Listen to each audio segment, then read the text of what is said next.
Hey everyone. So, I know it's been a while since I've done an you know, actual video.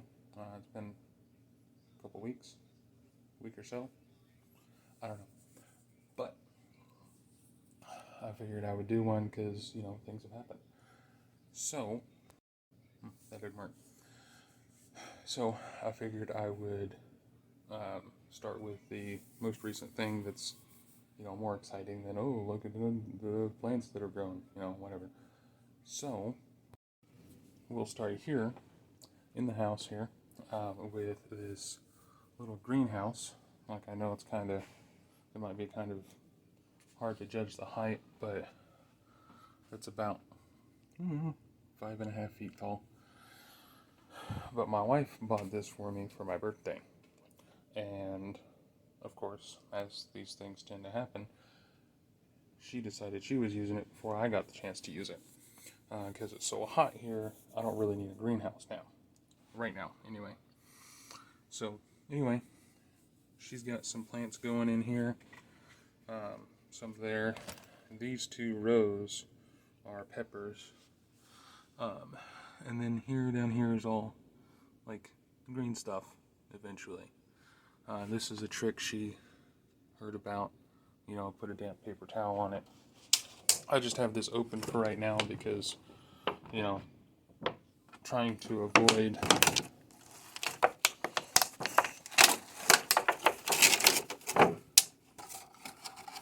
any of the problems that come from lack of circulation.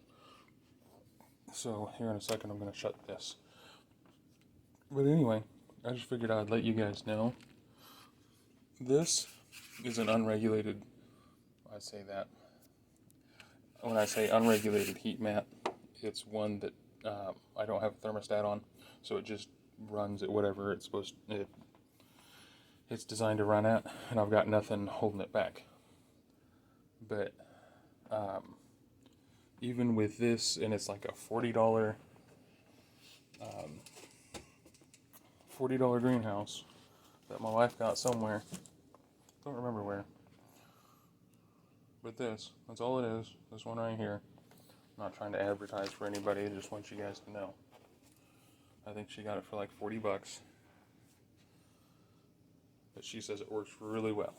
And it's super easy to set up. It doesn't take any tools. Okay, I'm gonna fix that. Be right back. This out here is really kind of sad. Bugs got to it. You see how tall it was. But bugs got to it and ate all the leaves. That white stuff you see is diatomaceous earth. And I've been watering it, hoping to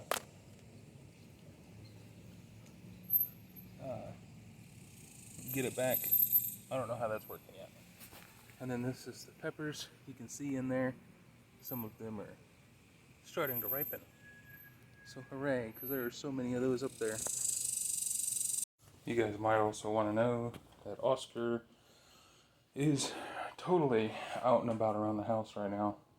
He has free reign of the house, does whatever, likes to follow me. He does that. He does the cat thing. Well, I'm going to headbutt you, so give me attention. And he talks. Okay, so we're back in the backyard. Okay, a couple of things. Those of you, well, I don't think any of you actually do more than one. But if you guys did happen to follow me on other social media, because now my channel has a Instagram and a Twitter page and a Discord server, just to, attract more people, because, that's what you do. Anyway, if you were to go on any of those and look up the channel name, you'd see a couple of pictures of my wife replanting the basil. You remember the terracotta plants or pots from inside? That's where these came out of. It's these same plants. And you can see they're already getting little woodsy stems and everything. They are way bigger than they ever got inside those. She thinned a whole bunch of them out, so now I got basil drying on the kitchen counter. Yep, that's right. Make fun of my cow planter. We'll see. Anyway, over here it is a tomato experiment, kinda. I totally misread or misunderstood some directions. See, we had got these orange, and I mean like almost yellow, tomatoes from the farmer's market nearby. And I wanted to save them because, guys, I'm telling you, for those of you who have never had homegrown tomatoes, like, you know, in a store-bought tomato, you cut it open and there's all the water and the juice and everything, and it's a mess. You know, huge disaster and whatever. In a homegrown tomato, there's like a quarter of the amount of juice in those. But it's not because it's all dry and everything. It's still juicy, you know, like a heavily water-based plant like a tomato is. It's still juicy, but you get a lot more meat. And so you actually get flavor from the tomatoes. So we wanted to save those seeds, and I looked up how to get them dry and everything. And I think I accidentally clicked on an article on how to propagate them. And so I put them in a pot, or put them in the water and everything. I was following the directions that the article had listed. And of course, when you soak seeds in water, they start germinating. And so I had these, I kid you not, like, you know what, that's like 2 or 3 inch long roots, these long tap roots. And I'm like, I don't want to waste these, you know. So I put them in here, watered them, and you can see I've already got a handful of little starts going on here. Not those. I don't know what those are. But those, I'm pretty sure, are going to be the tomatoes, especially that one. That one came up like the next day.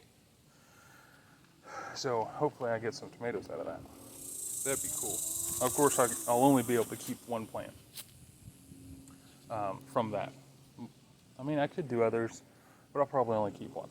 Anyway, this guy, you guys might remember it. This is not the main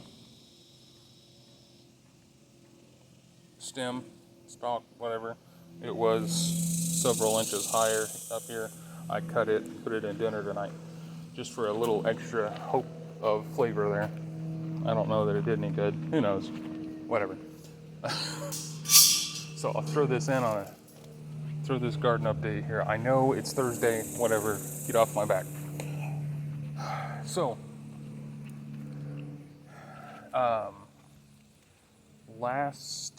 this Monday, we had some friends of ours over, and the wife, she is a horticulturalist. Like, plants are her thing. And even edible plants, because she grows, the plants she tends to are crops. Well, some of them are crops for animals.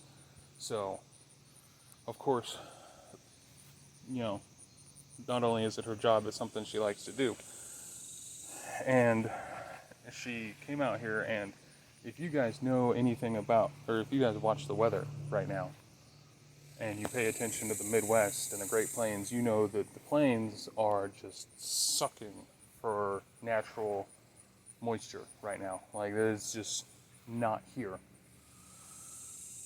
So, she told us, you know, you need to water the plants for like an hour. You need to water your garden for like an hour a day. And I'm like, well, we don't have a sprinkler in our yard. You know, it's just me out here with the wand.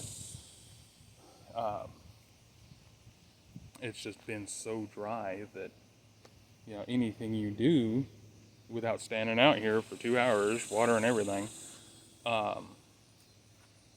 anything you do is just not enough. by hand.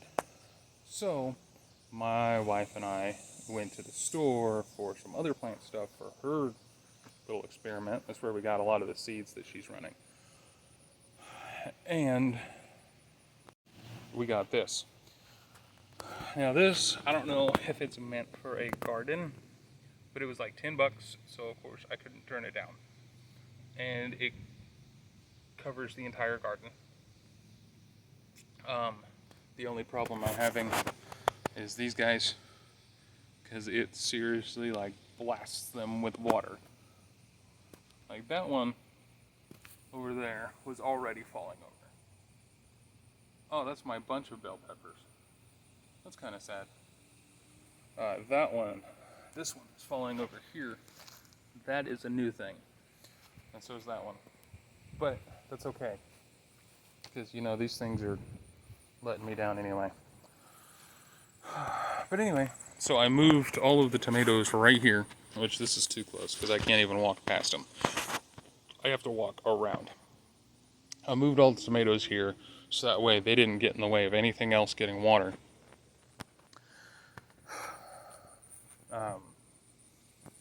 So yeah, I'm doing that now.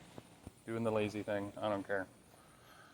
But yeah, everything's going really good. Again, if you guys get on my other media accounts, you'll see some of the peppers I've been harvesting and whatnot from that plant right there. All but one has come from that plant right there. But this guy's not far behind. And this, I mean, you can see I've still got several peppers that are just waiting. Remember my compost melons? We're pretty sure this is a honeydew now, just because of how big it's gotten and how green it still is. So hopefully whatever I'm doing right to get that one melon, I'm gonna keep doing right, so that way I can get seeds from it and have melons next year.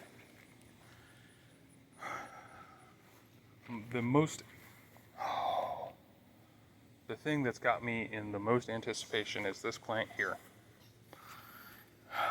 This is the Fatali, and I tell you, this pepper right here is the source of all my hope in this life, all my hope and anticipation and promise and everything.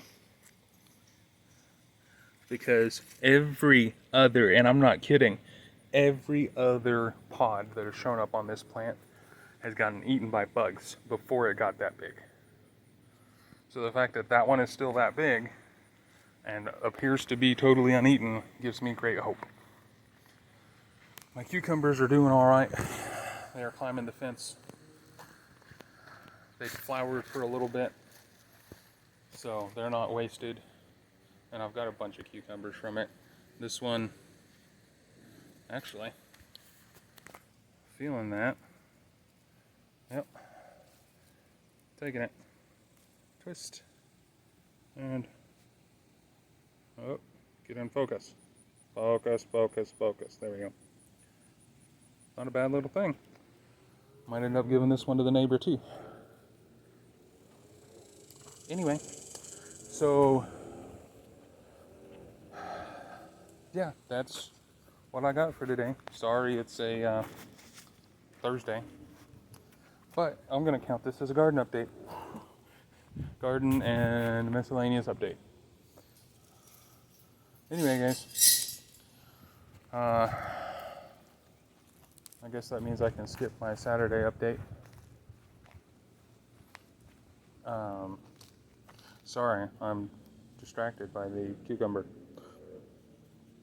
And again, for those of you that aren't gardeners, that have never grown your own cucumbers, if you get a pickling cucumber that's got the bumps on it, and you grow them and you pick it, when you first pick a pickling cucumber, these little bumps You can actually just see it. Right there. They're actually little spines. Oh, not that one. I'm playing with that one apparently. But they're actually like little tabby things. Anyway, that's all I got, guys. So, I will...